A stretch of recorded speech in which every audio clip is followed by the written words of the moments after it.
जय माता दी दोस्तों, आपको हमारे चैनल शर्मा ऑफिशियल भक्ति में स्वागत है।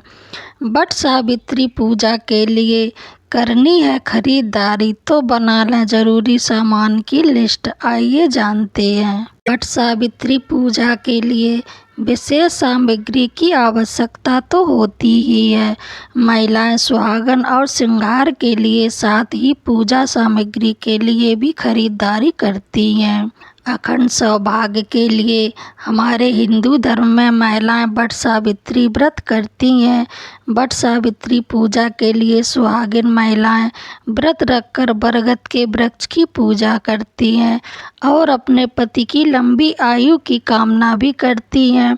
हर साल वट सावित्री व्रत की पूजा ज्येष्ठ महीने के कृष्ण पक्ष की अमावस्या तिथि को की जाती है।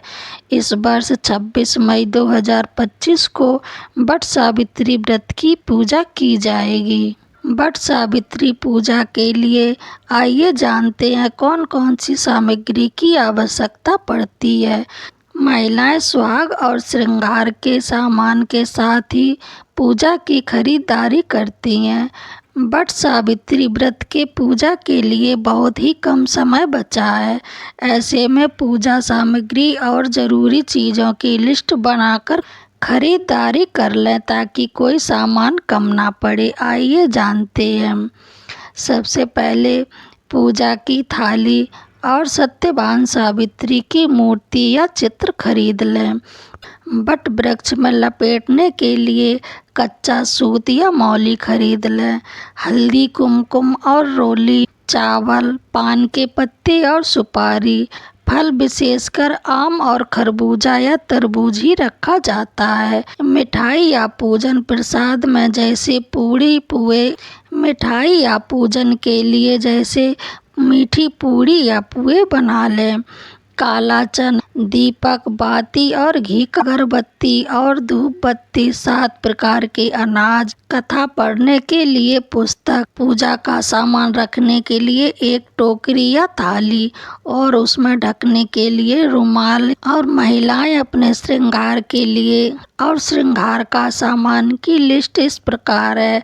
लाल चूड़ी और बिंदी, सिंदूर, काजल, लालता, मेहंदी और सिंदूर, लाल रंग की साड़ी या पूजा के लिए नए वस्त्र, पानी वाला लोटा और पीतल का कलश। अगर आप इस पूजा में दान करना चाहते हैं तो कर लें कि दान में क्या देना है, दान का सामान भी खरीद लें।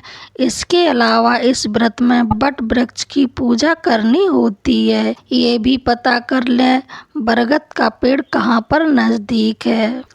और अगर घर के आसपास वट का वृक्ष नहीं है तो किसी से वट वृक्ष की टहनी एक दिन पहले मंगा कर रख लें। आपको ये जानकारी कैसी लगी कमेंट बॉक्स में ज़रूर बताएं और मेरे चैनल को लाइक, शेयर, कमेंट, सब्सक्राइब ज़रूर करें। जय माता दी।